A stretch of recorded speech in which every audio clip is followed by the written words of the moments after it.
We provide programs to bring the community together. And so generally speaking, that outstanding program is kind of the important award that we give out, and there's lots of competitions. And this Live in Real Life series last year was nominated for that outstanding program and received it at our annual conference.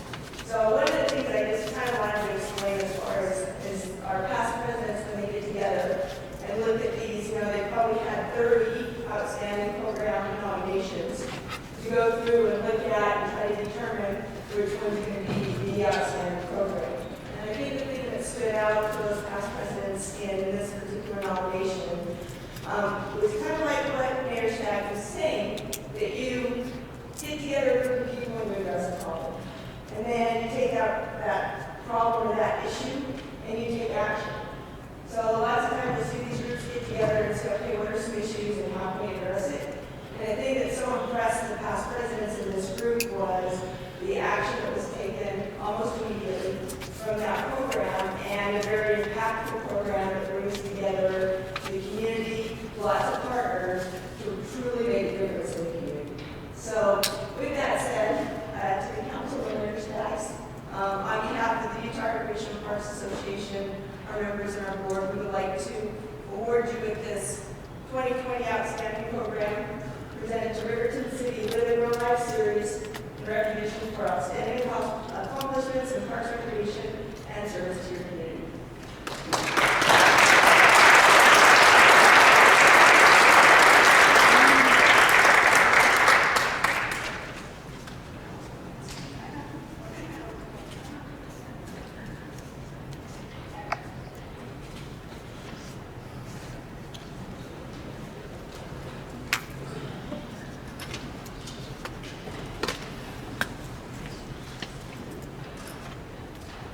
Thank you very much for that. It really is the work goes to our community. It's been incredible, the participation that we had at our previous events. And this one here, we're a little light, and we're going to play close on that one. At our very first event, it was a packed house. We had, I think, some 1,500 people in attendance. And so it really is a community effort. This time it's my pleasure and honor to introduce our two devoted public servants and speakers, and also I consider my friends, State Senator Dan Patrick and Utah Attorney General Sean Reyes. Tonight's topic is themed Protecting Our Children from Suicide, Addiction, Abuse, and Other Silent Threats. We'll first hear for a few minutes from Senator Thatcher, who has represented District 12 in the Utah State Senate since January of 2011, and has been a champion for addressing many of the issues that we'll discuss tonight. We'll then hear from Attorney General Reyes.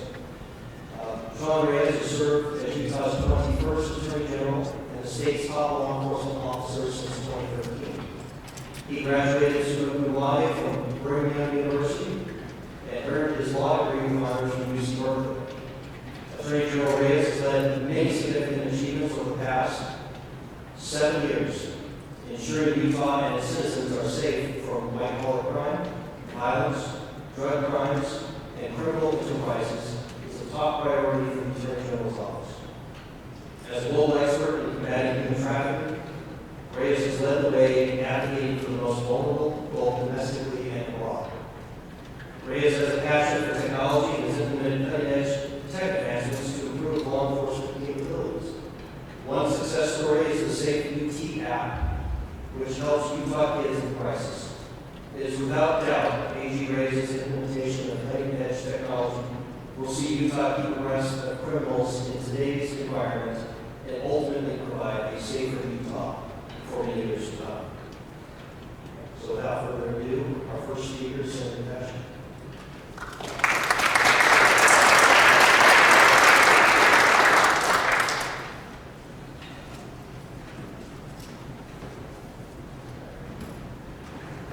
So for me, this issue became front and center in the summer of 2013 when I received a phone call from a close friend of the musician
participate in this room for suicide prevention?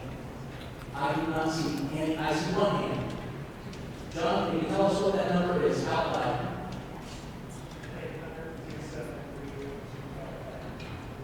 Say that again. 1-800-273-8255. Who can say that back to me? I just heard.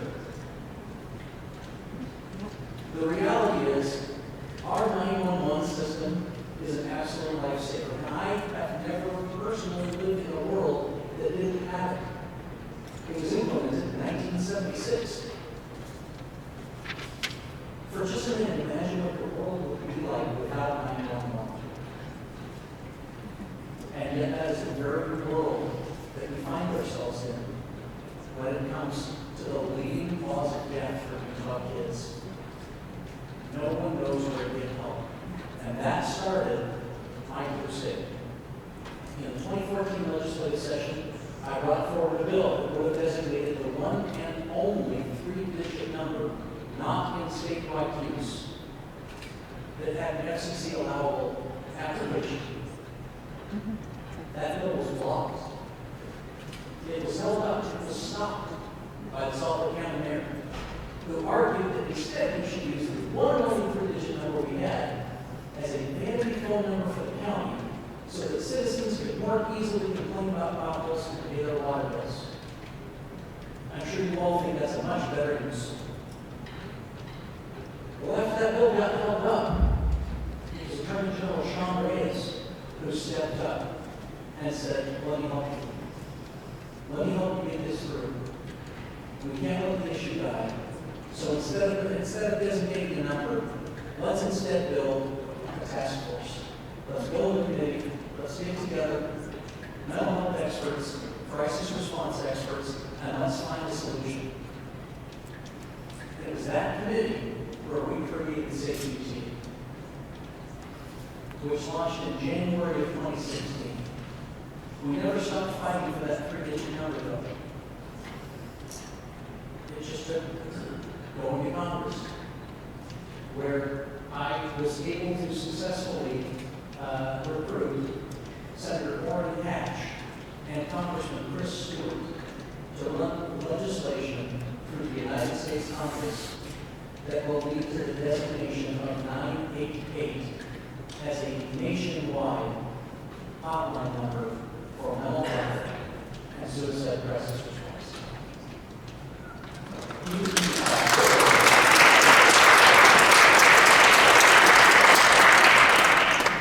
We're still about a year and a half away from this full implementation, and in the meantime, we are going to lose them. Just like we've lost them since that first bill was killed in 2014. So if you do not have Safety Team on your phone, I know it's super rude to have your phones out while people are talking, but I want you to do it, so I asked you to. If you do not have Safety Team on your phone, please take that. Go to the App Store. Go to Google. What's that? What's the Google Play? Sorry, I'm using Apple. I know. I want to install the app on your phone. And I'm sure General Reyes will go into further detail, but the short version is this. With Safety Team, you push one button. You don't have to know the number. You don't have to search on Google. You just launch the app and push one button. And 24 hours a day, 7 days a week, you can get help from a licensed clinical social worker. It has saved countless lives in the state of Utah. It has been used tens of thousands of times. In addition to suicide prevention and counseling services, there's also the ability to send communications directly to your school administrators, to your school resource officers, and to your school counselors to get help for issues like bullying, and in some cases, planning school attacks. We have had, last time I counted, it was 379 reports through the Safety Team app statewide of weapons and explosives or planned school attacks. 354 were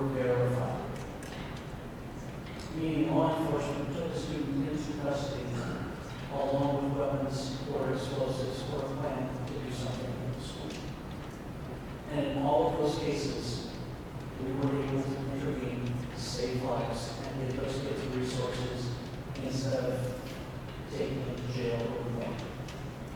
So safety has changed the state of Utah, but we can do so much more. 98 will do so much more. But more than that, the number one thing that we can do as individuals is not be afraid to talk about mental health issues. I know that's easier said than done. But if you ask someone, how are you doing, as a question instead of a reading, that's a step in the right direction. Checking in with your friends and family can save their lives. So with that, I'm going to invite General Reyes to come up. And he can go into much more detail about safety and why it is epic, and 98, why that's epic, and why all of our problems right now.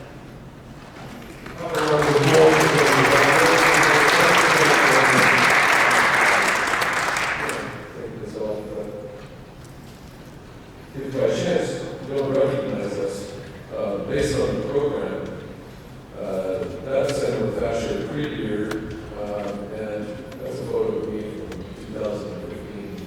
It's going to be 90 weeks working on a couple of extra times. So sorry, next time we'll get you more accurate photos. It's truly an honor to be here. And before I get into my substantive remarks, I do want to acknowledge a few people and give you a few caveats. I'm a lawyer, and I have some disclaimers. First and foremost, I want to thank people directly in Howell for creating the program. Her team, including Cheryl Byrne, are the ones who got to work with our schedules, trying to coordinate this. So congratulations to Director Leah and Howell. Congratulations on your big sitcom, too, Parks and Recreation. I'm a big fan. Thank you.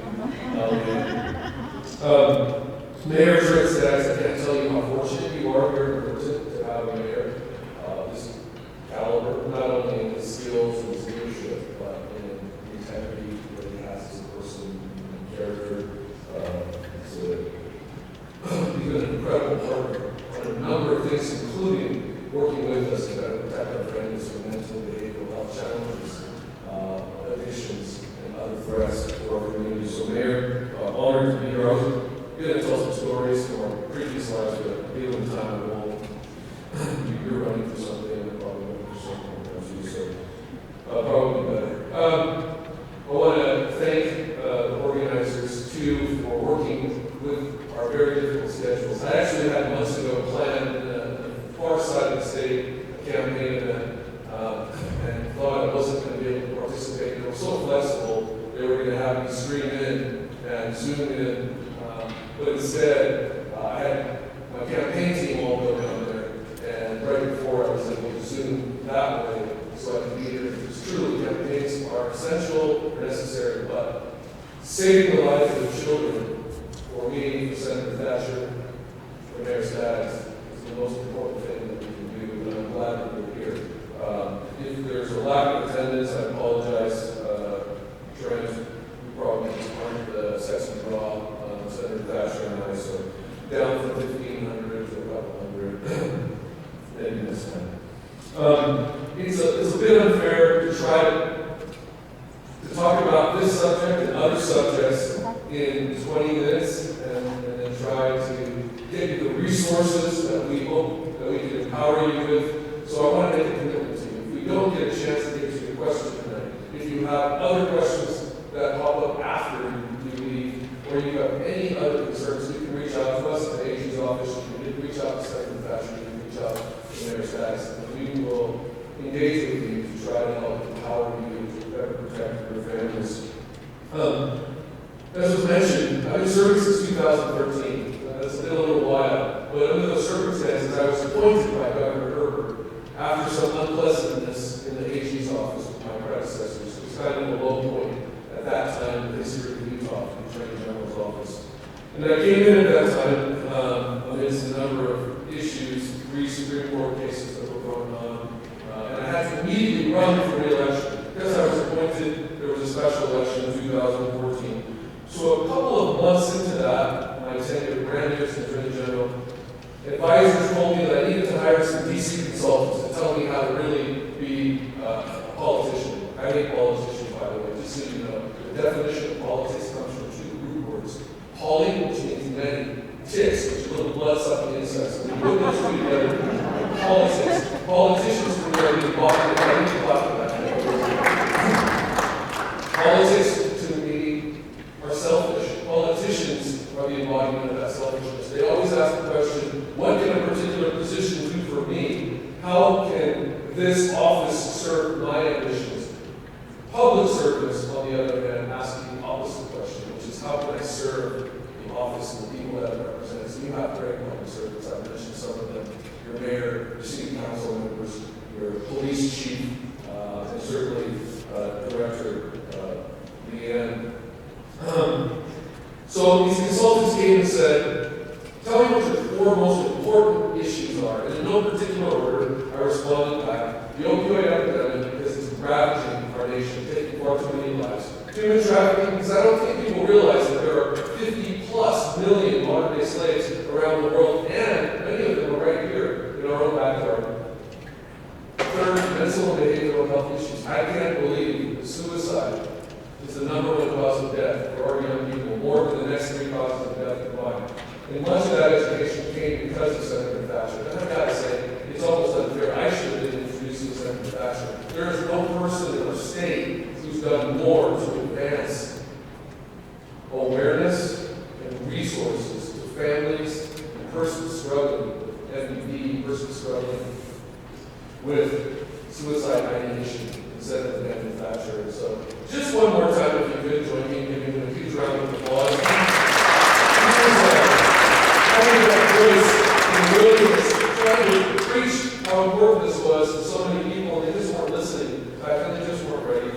But something that he said resonated with me. So I told the consultants, we're going to do something about this. I don't know why it is that our children are dying in such great numbers, like our veterans and other populations highly vulnerable to suicide, but we're going to do something about it. And they said, okay, what's your fourth thing? I said, well, Utah is known for the fraud capital, not just in the United States, but of like the world, or the galaxy, that even Klingons are far off know about all the fraud, Ponzi scams, and schemes. And my background in law did a lot of those types of cases. And I said, I want to do something about that. So they said, well, wait, let us go pull these focus group, we'll come back and tell you which are your best ones and how you should message these. So they came back after a few weeks and said, well, here's our results. If you want to become the Attorney General and win your election in 2014, go with the white collar stuff. Protecting senior citizens, that's noble, it's great. You've got a lot of experience in that. And I said, great, all right. This is how you should message it. And I said, well, what about the other 3? And they said, get rid of all 3 of those. There's no way you're going to win because you sound like the 4th horseman of the apocalypse. Death by overdose. Death by suicide. Human trafficking? What is that anyway? Modern-day slavery? It's horrible. Nobody wants to talk about that. Everybody in the focus group, half of them drilled up in the field position, said, oh, we don't want to hear anymore. And so I thought about it for about 5 seconds and said, well, you know what? I didn't really ever plan to have a career in politics. I don't intend to stay in politics my whole career. The governor asked me to come help turn this office around. So you know what? I've always just wanted to do things on my own terms, do what I think is right, but just follow it in place. So if people of Utah don't want to re-elect me in 2014, and I'm the shortest tenured AG in the history of the state, so be it. Thanks, guys. I'll write you a check and fire, and let them go back to Washington, D.C. Now, interestingly enough, over time, fast forward 6 or 7 years, many people, thanks to voices like Senator Thatcher and many others in Utah, we have some here that I want to acknowledge later on, who've done enormous work in this arena, have helped educate people, helped us eliminate shame and the stigma, helped us eliminate judgment that so often attaches to these kinds of issues, mental behavioral health struggles. And we have to be honest with ourselves. In Utah, we're a pretty judgmental state, and there are lots of reasons. We put a lot of pressure as a culture on our young people. And there are enough pressures that they have already. And so those types of things have really helped us start to have honest conversations. Here's another thing, Senator Thatcher and I will go and partner partner with anybody. Democrats, Republicans, Libertarians, and Klingons, we don't care. It doesn't matter if they will help us save children. These are not partisan issues. They're not Democrat issues or Republican issues. They are humanitarian issues. They're our family issues. They're Utah issues.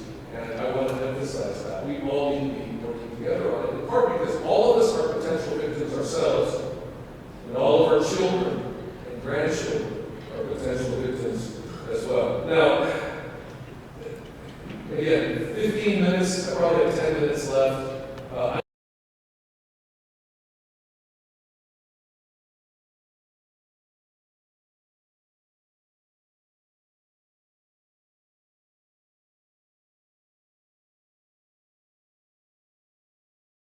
Like a super Reader's Digest version, throw out a couple of points for resources, because I always want to empower you when you go away and have resources that you can look to, that you can follow up on. So I don't want you to want to just read statistics. I think we all agree, that's why you're here, that it's a huge problem. It's a clear and present danger. Death by suicide, mental and emotional challenges, school shootings, opioid, other drug overdoses. So let's agree that it's a really serious issue.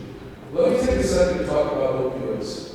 I don't know if we understand the scale of what's happening. And with COVID, although I'm very supportive of educating the population and protecting ourselves as families and communities from the COVID threat, I'm a little upset because pre-COVID, we are, or have been, and are losing Americans to death by opioids, death by overdose, at an unprecedented rate. You know that any given year over the last several years, we lose more Americans to death by overdose than we do, or specifically death by opioids, than breast cancer, than traffic accidents, than murders.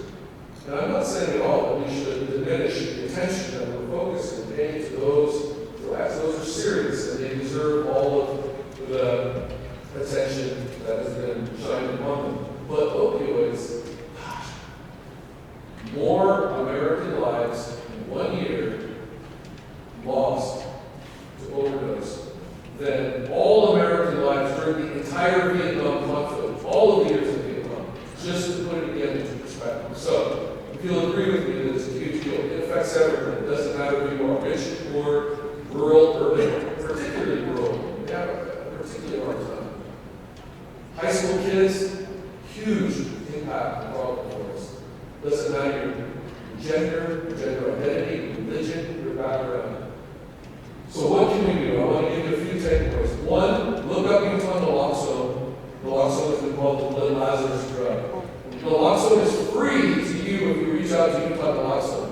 We have helped with our Utah State Opioid Task Force, Dr. Jennifer Plum, get funding so that any of you can order naloxone kit, have it with you in your home, in your car, so that if you encounter a young person or anyone who's OD on opioids, you can revive them long enough to have emergency services come and keep them alive. We've saved many, many lives. What was that? Utah Naloxone? Yeah, I did, yeah. Utah Naloxone. Sorry. Should have been. Can you hear me in the back? Is that okay? I apologize. Oh, Naloxone. Naloxone. Utah Naloxone. Just type that into search. The second thing that I want in terms of the takeaway, do you realize, let me ask you this way, how many of you are drug users? Raise your hand. Go ahead. Dangerous with the Attorney General up here. Well, one guy raised his hand. He's that guy. Are you doing work for pharma? Is that why you pharma rep up? You got me. But here's the sobering reality. And your mayor knows this very well, because we've partnered on this, and I want to talk about it. Many of you, unbeknownst to you, are the biggest drug dealers in your neighborhood. Why do I say that? Now think about it for a second. You don't have to answer if you're embarrassed about it. But how many of you have perhaps in your medicine cabinet there, or somewhere in the kitchen, or anywhere, a bottle of unused drugs that's old, used part of it, you didn't throw it out. You used some, thought maybe I'll need it later on, or you just forgot about it. How many of you are willing to admit you might have some of those in your cabinets, in your lockers, in your kitchen? That's great. Thank you for being honest. That's more than half of it. Well, the reason I say it might be the biggest drug dealer in your neighborhood is that your kids, your grandkids, their friends, once they get hooked, or even if they're not yet, they know that. And many of them take those drugs and use them. They may be selling them, they may be using them to skill. What is that? A party? Throw in a big bowl, all the different colored drugs that they can find from your cabinets, and they just start popping them and taking them. It's like a game of Russian roulette for young people where drug take back. If you do nothing else in terms of the opioid epidemic, please, it's something we all do. Go through your home, get rid of all of the old, outdated, or unneeded drugs that you have. How do you dispose of them? Please don't flush them down the toilet. That causes other issues, environmental and otherwise. But Riverton pioneered an incredible program with drug take back that uses technology, it's on the tech guy, that helps you put it into these bags. If you use the formula that they have, which is low cost, you can do this at drugstores like Walgreens, CVS, and others that partner with Riverton City. At no cost to you, you can take them all there, and in a very safe way, it will neutralize all of the toxic elements of the drugs. Once that happens, then they can take them to the dump, they can take them and safely, in a very green, positive, friendly way, get rid of them. That's opioids, and I wish I had an hour to talk about it because we need to talk about it longer, but that's like a 2.5 minute version on opioids. Mayor, just by the way, do you have anything you want me to add about the drug take back program? This is kind of informal and kind of interactive. Feel free, because I think it's such an incredible thing that you've done for your community.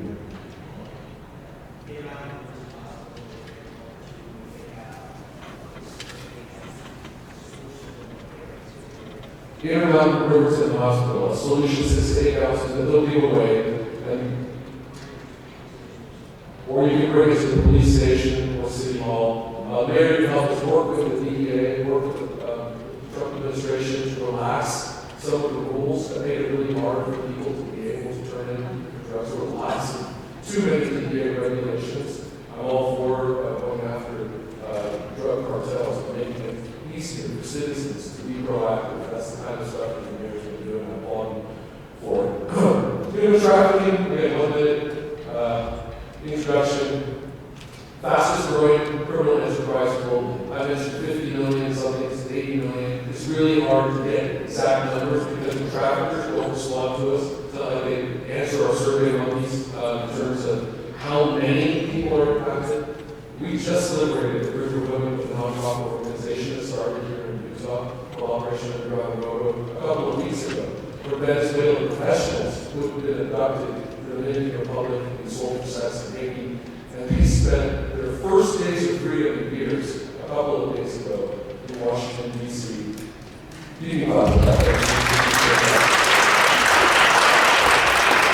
President Trustee, myself, Senator Lee, welcomed them, gave them freedom in America. They have temporary visas to stay while we work things out, reunite them with their families, protect them from some of the traffickers that haven't been caught and are still looking for them. That happens on the far side of the world. People think, yeah, that's in third world countries. That doesn't happen here in Utah. Well, guess what? It does. In 2014, I handled one of the largest, and it may still be the largest case on record for the United States. State of Utah versus Victor Acts, West Valley City, Taylorsville, a known MS-13 shot called drug trafficker and also human trafficker, who for 15 years was abusing little boys, hundreds of them, raping them, selling them for sex, and forcing them to mule his drugs, not just in high schools, but junior high schools and elementary schools, all throughout Utah. He was there. The feds had arrested him 6 times, deported him, he just kept coming back.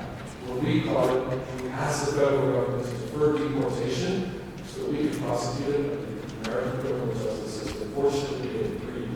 And this time, we promised the victims he was not going to get away. He would never terrorize our schools or our communities again. Now, during the pendency trial, he realized that. So during the trial, he actually took his own life in jail.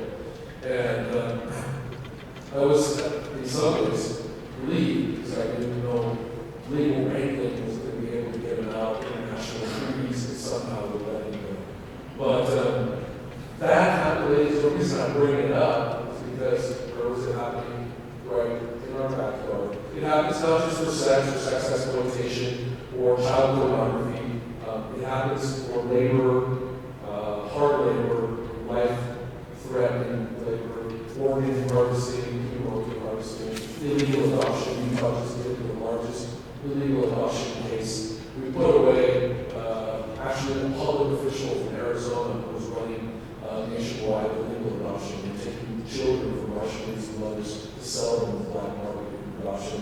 All of these manifestations of human trafficking. When I came in Utah, we had an F grade, or maybe it was an F plus, by New Culture International. Because of support of Utahns like yourselves, last year we got an A grade. We have made so many strides to help protect and liberate victims, empower survivors to get their lives back again. And I first of all want to thank you for your support, but also give you resources. That was my commitment. Here up against Riverton High School does not have a backyard broadcast program. They also have checks. If they do, learn about it, support it. These are high school kids educating their peers about the dangers of human trafficking, how to recognize it, how to speak up about it, how to use your social influence around the world on social media to affect it. Number two, look up and educate yourself, whether it's Polaris Project or Operation Around the World. There are many sites and resources that will help you learn more about modern-day slavery. The last thing I'll mention is tomorrow, the National Center for Missing and Exploited Children, an incredible partner of ours, that helps us find children when they're abducted or gives us tips when children have been exploited online. There's so many who are exploited for sex starts online or continues online. People think that they have to be abducted and taken out of their homes, across borders.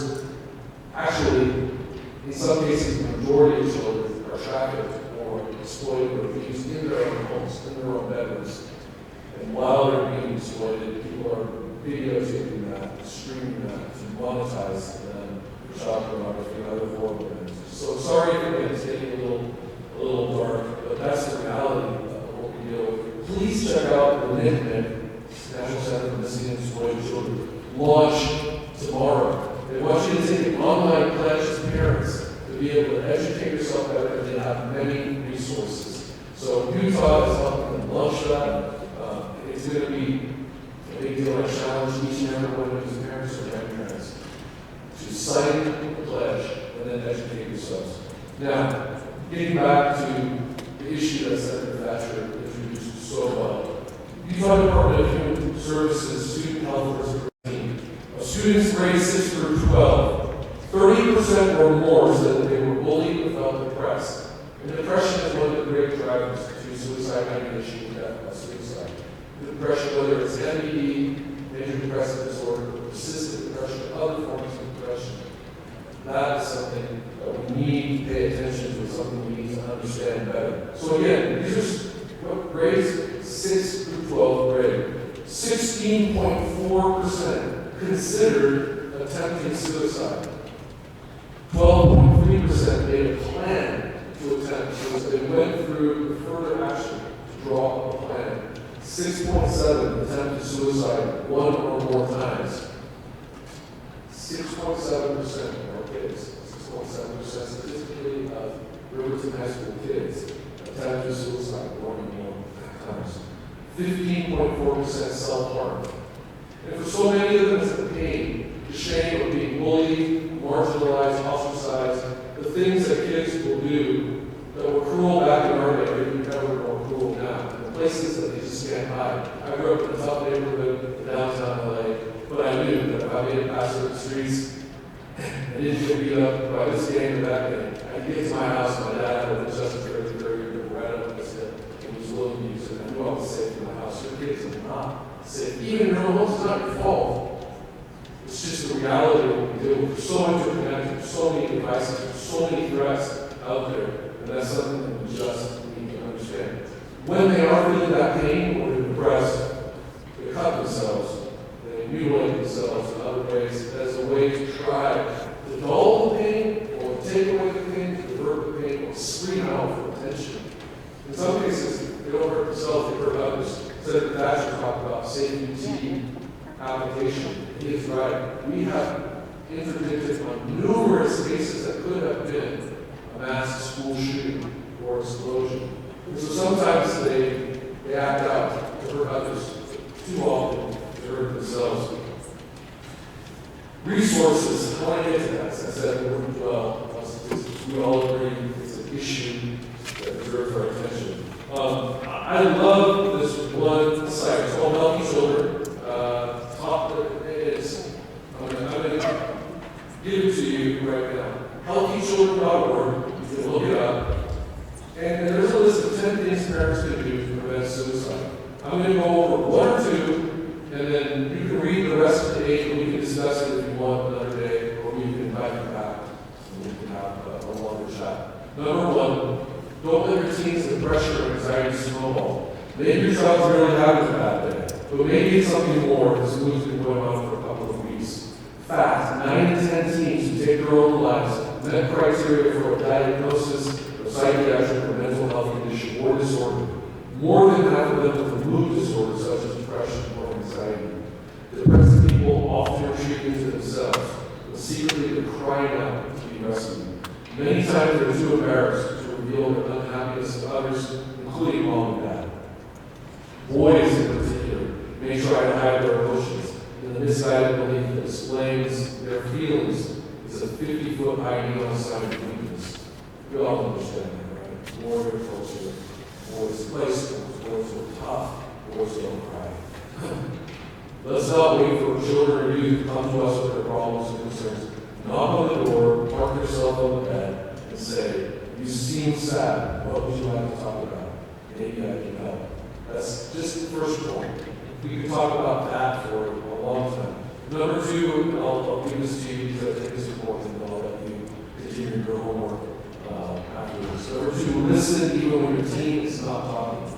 Because we're talking about what is in high school, I want to focus on this. Not all of those kids who are thinking about suicide, it's called suicide ideation, tip off their troubled state of mind, troubled behaviors and actions. Studies have found that one trait common to families affected by sons or daughters' suicide. Again, I want to emphasize this point. It doesn't mean your family is a good family, a bad family. Any family is potentially vulnerable to this. But one marker is poor communication between parents and child. However, there are usually 3 or more issues and factors going on all at once in the child's life at the time when he or she is thinking about taking his or her life. These include, but are not limited to, major loss, breakup, death, divorce, peer or social pressure, substance abuse. So oftentimes, opioid addiction dovetails into depression or vice versa. Access to weapons, we can talk about that. There are a lot of weapons. I'm going to be a proponent in the Second Amendment. But if you have them home, lock them up. So many lives are taken because they have access to weapons.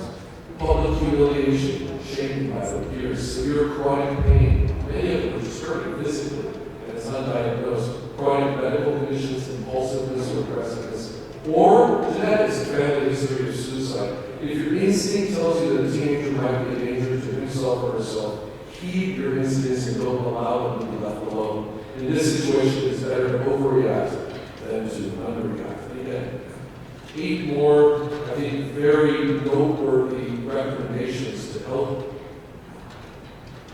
So that was resource number 2. Resource number 3 is 988, the Senator Thatcher mentioned. It is not ready yet, don't call it. Ajit Pai, my friend, the chairman of the Federal Communications Commission, has designated its official, it is 911 for mental and behavioral health challenges. But we don't have the infrastructure back and set up in the state like we do for 911. It's going to take us a few years to do that. That's one of the reasons why I would stay as AG here, where I've turned down offers to go back to DC, because this is the kind of stuff that Utah needs to get done here so we can help save our children. 98 is monumental. I I can't tell you what a big deal that is. It started here, it started with Senator Thatcher, started with many others who lent their voices, including John Dawson, including Toby Lee, including a number of the folks who I have here in the front row from Life's Worth Living, an incredible organization. You want to talk to family members who've lost their kids to death by suicide, you want to talk to them about resources. They're based out of Tallulah, they do incredible work. And they're sitting here as a resource right in front of the Jason Foundation, the national, there's so many out there, but I would recommend you talk. John's right here, it's a talk show, on a podcast that addresses these issues, talks about it, so we take away the stigma and the judgment. I'm going to end with this. Senator Thatcher, I'm going to talk to you about the emergency numbers. So Safe UT and the Safe UT app. If I do nothing in my term as AG except this, I feel like I've made a difference that we've accomplished a lot, because the Safe UT app, it's been evolving and growing. In 2016, it launched and was aimed at high school children and junior high school kids. We had K through 12. We don't go yet all the way down to kindergarten, but some of the lower grades are starting to adopt it. Then higher education, and then military service, and we're focusing next on first responders. And my goal as Attorney General, working with our next governor, whoever that will be, is to make sure that every citizen in Utah someday soon will have access to the resources that are on the other end of that app. It's a free app. The Senator said you can download it on any platform. If you haven't downloaded it, please download it now, download it immediately after, because this is a lifeline in the hands of either a person who's experiencing that type of crisis themselves, or if they see a loved one having those types of challenges or problems, they can text in and they get immediate responses. There is help right away. It's a lifeline like no other. What's the magic? Because a lot of states have hotlines. We had those before. The Senator made references. I used to volunteer to try to help coach people who were IDing suicide. And it was a great organization, well-intentioned. I wasn't qualified, to be honest, to do that. Law enforcement dispatchers aren't really qualified to do that. That's where so many calls go before Safe UT. Now, on the other end, we have world-class mental and behavioral health experts. Thanks to Senator Thatcher, his colleagues in the legislature, thanks to the University of Utah and the University of Thatcher. That's the distinction, the difference. Many other states are trying to copy what we have. It's been held up by the White House and other organizations as the model nationwide. You're fortunate that we have it here, but it doesn't do you any good unless you download it and you take advantage of it. Tens of thousands of children reaching out in crisis because they were going to hurt themselves, or they saw somebody who was going to hurt themselves or someone else. And overemphasize how important that is. I could talk about it when we do trainings for hours and hours and hours, but I want to open up questions and answers so with what time we might have left, maybe answer some broken questions about the safety app or any of the resources that I referenced. So with that, Mayor, I'm going to put my mask back on and let you sort of, Senator, come on up to you. You'll be able to answer some of these questions. John, if you want to jump up and join, there's a question about, there's a parent here struggling when they lost somebody. You feel free to stand up here and you might be able to answer some questions. Sorry. Yeah, let me ask you, Tyler, Casey, is this microphone going to be used for my questions?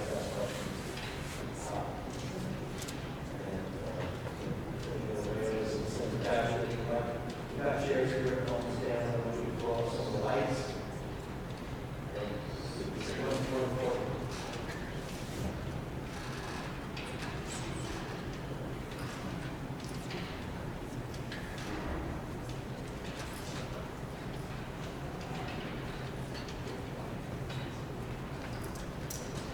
So Tyler, you did go to stand. If anybody has a question, just go ahead and raise your hand. You don't have to come walk up. Gary, go ahead and ask. There's not much over here. So if I put my kid in therapy, can in the future, and like he wants to work for the CIA or something, the FBI, can they go back and look at that and say that he's at risk for whatever reason not to work those high profile jobs?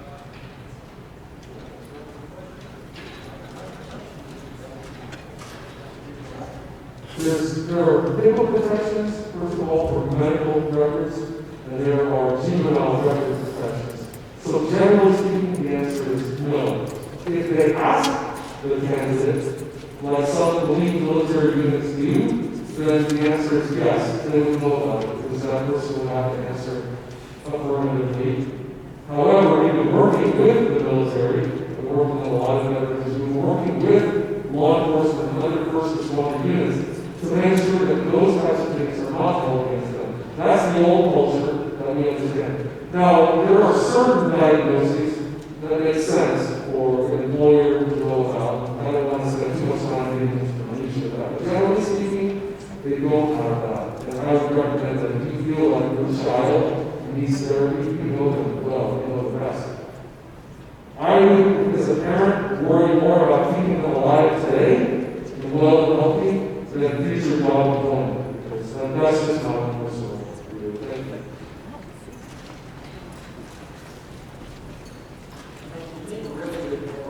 That is something we need to work on. That's part of the discussion how because the reality is, when I lost a good friend of mine who was a police officer and was about to suicide, I felt like I was okay. We were close. He was the last person I was ever going to say.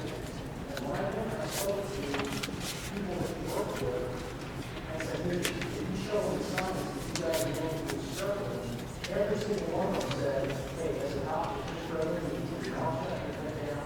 Otherwise, you'll get benched while you're going to be fired. When I went and I told their police chief, hey, you've got a problem with perception with officers. If they've been fired, they said they weren't okay.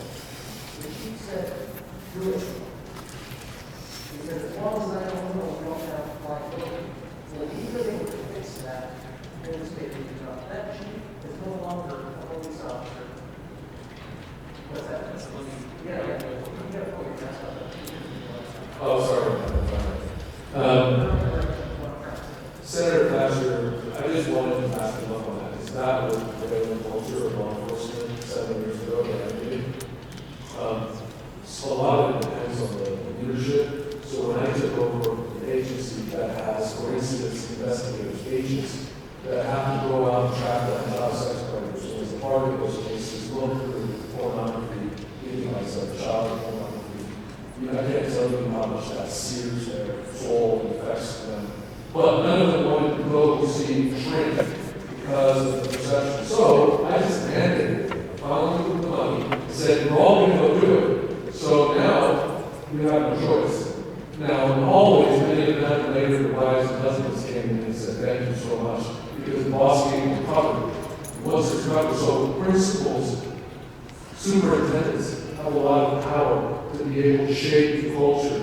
And again, as a parent, I would use your voice to encourage them to change the culture, even out in ways like that. Give them cover. They want it, they need it, but they also don't want to get discriminated against. So we have a question right over here about mental health. What, for Spanish, what opportunities are there to be taught, or what resources are there in Spanish to be taught on mental health? What agencies? I don't know about agencies, but safety to me works in Spanish. Doesn't matter.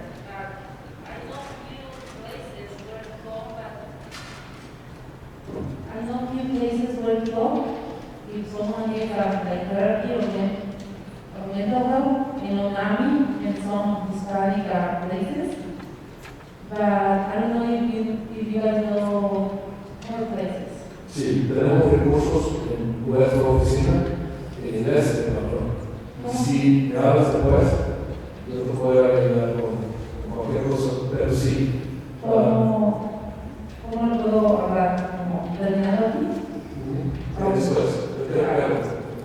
Okay, thank you. Oh, yeah. Safety she does work in Spanish. Safety PC funciona en español. Debe ser español. Y hay otros programas, por eso lo traducimos así. Pero, we do need to catch up, which is why I have appointed in my office and the AG's office, the only one I'm aware of, the executive branch, an outreach coordinator for this kind of community, because it's such a big and growing community. So the name is Consultant Munoz. Tisoc was a special advisor to Governor Napolitano. Tisoc Munoz. And I'll connect with you. Well, listen about it. Anyone else?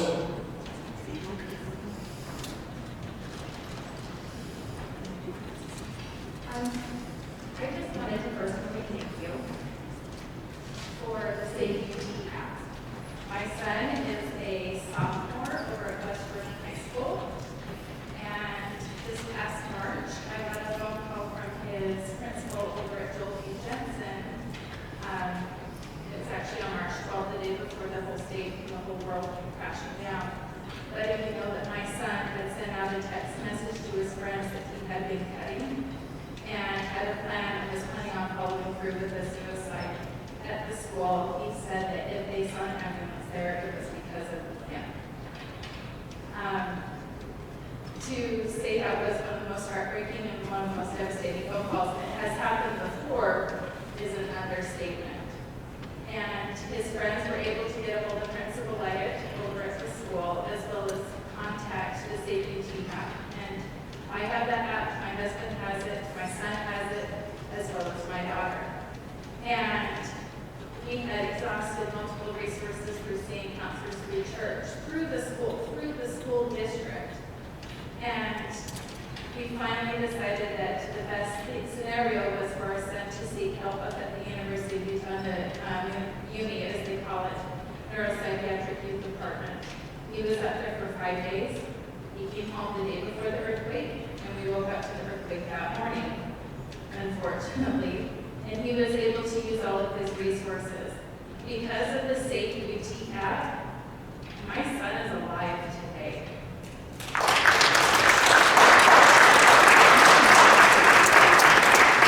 It's an amazing resource.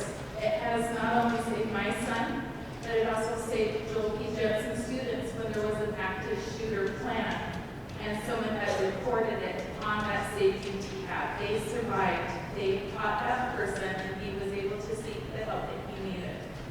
It is an amazing app, and I just wanted to personally thank you from my family's heart that that app works, and it was worth every single amount of money that was spent for legislation and pushing that app to go through. Thank you.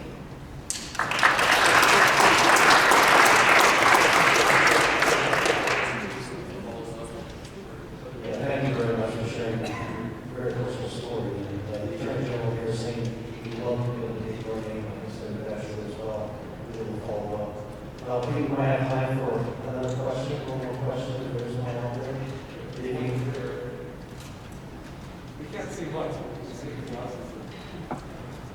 It's like the interrogation life. My question for Senator Thatcher. I've had experience years past with one of my children who had to use the mental health industry. I'm having a really hard time hearing you. Okay, I'm very hard to hear. So I have a son that several years ago we had to use these same type of services. We were at uni when we needed long-term care for mental health issues.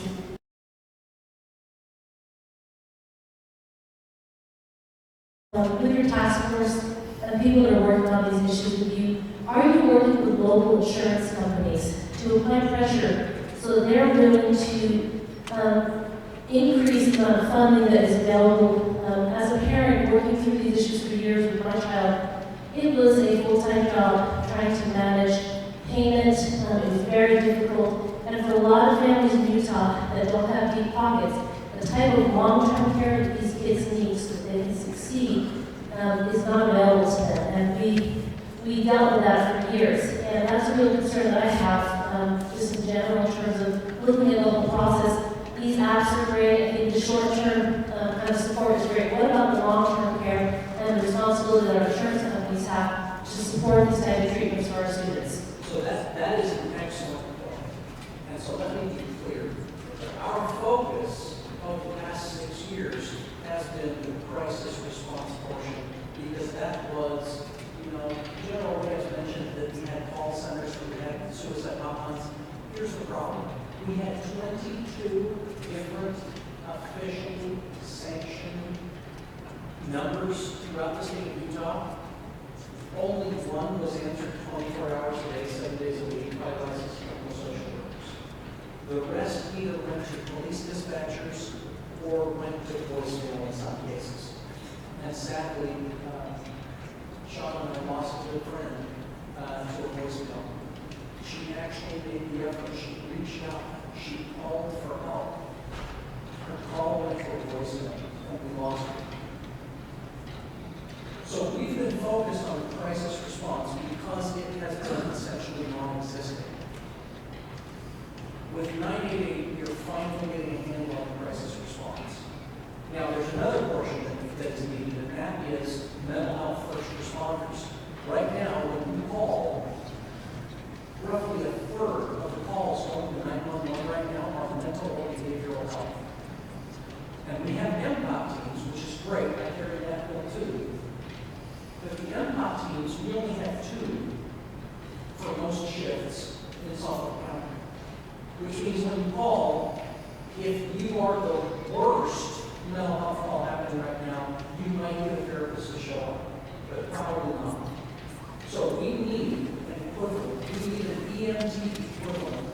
We need someone who can train in 3 to 6 months on how to go and stabilize a situation and transport someone to a long-term care facility or a hospital if necessary. So there's more to do. We have just appropriated funds and have started building a receiving center. A receiving center is a place that is between jail and a hospital. Because right now, the 3 options that we have for mental health, you take them to jail, you take them to the hospital, or you leave them alone. A receiving center is a place where they will be able to go and receive mental health treatment, or sometimes just a safe place to sleep for the night, where they'll have access to resources in the morning.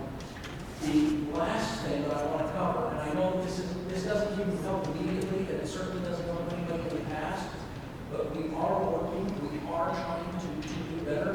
One of the most important things we can do is to bring Utah into compliance, which no state is, let's be clear. Utah is doing better than any other state, but that's like being the tallest building in the world. Okay? We're doing better than anybody else, but right now, no one in the nation is in compliance with a requirement federally that mental health treatment be offered on parity with physical health treatment. No one with a broken arm would ever be turned away from an emergency room, and yet that is happening in mental health circles. There was a law passed by Representative Kennedy about 7 years ago that requires that all health care providers to receive federal funds or be able to accept Medicaid, they must treat mental health with the same level of commitment as physical health. So far, no one does it. So we have a team working on it. I'm sure the AG wants to jump in and talk about that. But believe it, it's a lot of work. It requires essentially moving mountains. But frankly, after getting 98 through, everything seems to go. A couple of things I think that they're signal that we're running out of time. So before I forget, just to be hyper vigilant, all of you, during COVID, we've seen such an increase in the amount of depression, the amount of suicide ideation, the amount of children being victimized by sex predators and other online predators. Please, please, be extra careful, talk more, communicate more with your children, know what devices they're on, limit them. You got that right as a parent. I know sometimes it's hard in the negotiation process, but there are lots of resources and apps that can help you do that. That didn't answer your question, man, but I wanted to get that out. Let me just address it. The Senator's right. We think that we have the best crisis response system in the United States now. It's not enough. That just keeps them alive for the time being. Long-term warm handoff to care, therapy, treatment, and recovery is one that we're struggling with, like everyone else, but we are fighting. Insurance companies don't have a lot of inherent incentives to expand coverage, absent a lot of pressure from public officials or others. So one thing that you can do is to make sure that what you brought up with us today is brought up with your representative, your senator, your city officials. And if enough voices like that continue to raise an alarm, they can put pressure on insurance companies. And I want to give you a little example of how this works to provide maybe some light at the end of the tunnel or some hope. On the opioid fight, it's not an exact analogy, but we initially approached pharmacies in 2014 to say, could you self-regulate? So even if there is a rogue prescriber, a physician who writes, this person needs 700 OxyContin for a wisdom tooth procedure, you as the pharmacies can say, we're not going to fill that. We're going to self-regulate. And when we first really laughed this out of us, said, why? We don't have to. There's nothing that's going to force us to do. It's just going to cost us a lot more money. It's bad for us, bad for our shareholders. Well, over time, enough people rose up and said, I'm tired of my family members, my community, seeing people die of opioid overdoses. And they started to put immense pressure. More stories were written, more public officials started to say, hey, this isn't crazy like that AG and the senator were talking about back in 2014. This is a real deal. And guess what? About a year and a half ago, all of the big pharmacy companies, like pharmaceutical manufacturers, the CVS's of the world, the Walgreens, they started on their own. There was no legislation mandating them. They said this is the right thing to do. We are going to start implementing limitations. So we'll only write 3 days. So you can, or fill 3 days, you can write 1,000 scripts. We're going to limit it, and then you're going to have to go back to the physician. It's going to cut off a lot of fraud. So we're working with the insurance companies. Right now, they need a little more incentive to do the right thing. And that right thing is to cover mental health, just like the Senator said, that can cover physical health. So please do know that we do have champions who are fighting it hard. But alone, we need the community to rise up. We need a groundswell of support. We've seen it on the human trafficking side. Utah has just really become the tip of the spear because everybody seems to be educated about it and started to talk about it. So if we can do that also with suicide, awareness, mental health, awareness, behavioral health challenges, I think we can achieve it eventually, but it's not there yet. Everybody has an opportunity to ask questions. We'll certainly take it forward and on. I'm not sure how much all these gentlemen can stay here, but in previous events we've had our vendors, we've had specialists that have been out here in the commons area. We don't have that here this year because of COVID. But I just see if you have a post sharing the resources that were brought up here tonight. I want to thank Senator Thatcher and also Reyes for their messages tonight. I also want to thank Principal Rock, Riverton High School principal, who did a valuable partner in these events. And again, is Principal Rock here? No, not here. He's not here. I'm here. Vice Principal. Well, thank you. We appreciate Riverton High School, Georgia School District, our Healthy Riverton Committee, and some of them here tonight, of course, our elected officials and the city staff for putting on these events. So thank you very much, and thank you all for being here this evening.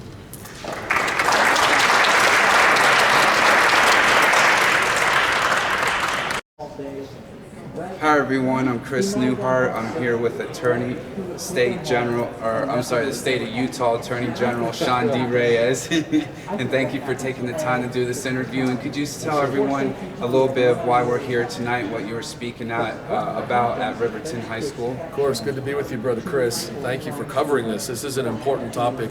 We're here in a beautiful suburb of Salt Lake City, the city of Riverton, meeting at the high school with parents who are concerned about, especially with COVID, the increase in the number of kids battling depression, ideating suicide, contemplating self-harm, or potentially harming others. We also talked about the rising numbers of the opioid epidemic, lives lost, including high school kids. And we talked about also the horrible institution of modern day slavery, what we know as human trafficking, and how we can all come together as a community to eliminate shame and judgment, which is one of the important things, to be able to talk about these challenges and these threats with more honesty and come up with solutions. We talked about how this isn't a political issue. It's not about Republicans and Democrats. It's about families. We're all human beings. We're all Americans. We're all coming together. And we need, as Utahns, to be united, because these killers, like the opioid epidemic, they don't care how much money you have. They don't care where you live. They don't care how old you are, what your gender identity, orientation is. These drugs will kill anyone, and we've lost far too many lives. I don't think people realize that we will lose in 1 year more American lives to drug overdoses than we lost during the entire Vietnam conflict, all of those years. And specifically, Chris, when we're talking about the opioid epidemic, we lose more Americans on an annual basis to opioid overdoses and deaths than we do even to breast cancer, or traffic accidents, or murders. And don't get me wrong, we have to continue to fight and educate and raise awareness on those threats, but we have to come together to make sure that our kids and our family members aren't dying from the opioid epidemic. But today, a lot of questions focused on suicide and mental health. And there are a couple of pieces of good news. One, we passed as a nation. And it started here in Utah, so we were talking about it. We were proud. We started at the state level and then expanded to the federal level. Senator Orrin Hatch, Representative Chris Stewart worked together to help us get past a bill that designates a 3-digit number. And the chairman of the FCC, Ajit Pai, has now designated that number. It's official. It's going to be 988. So just like 911 is an emergency number that we all know as Americans, we would call in a second if we were in physical danger, that's a physical emergency number. But what about mental health challenges? What about people with MDD? What about people who are considering cutting themselves? What if they're they're fighting eating disorders? They don't know what to do. They don't know who to call. They call 988, and that'll be the lifeline for Americans. Now, it's not ready yet because we just got it designated. It's going to take a couple years to build out the infrastructure here and in every state, but imagine what that's going to be like. Kids growing up having 911, if they break an arm, they're in a car accident, 988. If they're thinking about hurting themselves or hurting somebody else, or just feel like life isn't worth living anymore. And that's our message. Life is worth living. We got to come together and really lift each other up. And during these COVID times, it's particularly hard. People who are extroverts like you, it's got to be killing you For real. to be stuck inside. And you can only Zoom so much. You want to get out. We're creatures of connection as human beings. So we have to be responsible. We have to be careful. We have to protect those who are vulnerable. We've got to figure out ways to make sure that we can be extra vigilant with our kids, especially our high school kids. And the amount of victimization by predators, child sex predators, online predators, has increased because they know our kids they're at home online more because they're online for school. Parents may have multiple kids at home, and they may be on tablets, they may be on computers, they may be on smartphones. They don't have a chance to play defense all around. So we tell our parents, talk to your kids, communicate with them.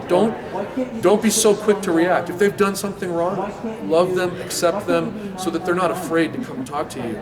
Know what they're doing, know what they're on. Use filters if you can. Use apps. They're out there, and we're talking about young kids, because even young kids have access to a lot of different information. The average age for a child, for pornography addiction, has gone down, and in some studies it's like 10 or 11 years old, because young kids are getting just bombarded by that.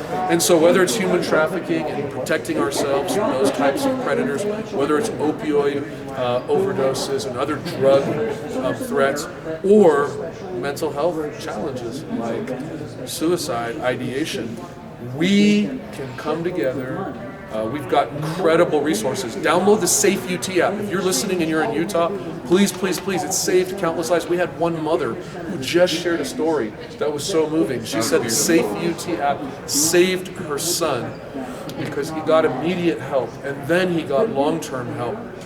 And without it, he wouldn't be here. He had already sent a note. He had told them that when the ambulances came at school, they would know it was for him. And that's the power. It's a tool, a lifeline. And it's not just for a child themselves, like I mentioned, who might be struggling. What if that child has a sibling or knows of a friend who's going through a crisis? They can text in for them. Get immediate anonymous help. It's free, it's safe. You can download it on any platform and have it on your smartphone. And 24/7, we've got a lifeline there, and it's we've had hundreds of thousands of interactions with Utah students, and the experts that we have, world-class experts. We've expanded it to higher ed, to our military servicemen and women. We're going to do first responders, and one day, Chris, I promise you, every Utahn and hopefully every American will have access, if not to the 988 number, then an app that they can text into and get emergency crisis relief and help. So thanks, bro, For real. covering it all. Heck yeah, thank you so much for all that beautiful information, great resources and links for people to find out more and help participate. And thank you for everything that you guys do. I greatly appreciate it. Well, thanks. And our children's justice centers, if you know of any child or you suspect that they're being abused in any way, Utah has 24, about to open its 25th children's justice centers. They are safe places where families can come. No one gets turned away. And there are experts all around. They're medical experts, they're law enforcement experts, they're legal experts. They all help from the therapy and recovery side, and they protect these kids and make sure that they get the attention that they need. Kids often will not tell you what they're suffering, what's going on, so we have to be extra vigilant. So Children's Justice Centers, look them up. They operate under the AG's office in Utah. So take care of yourselves, take care of each other. God bless you all out there in Utah and across America. For real, thank you for tuning in. Much love and respect.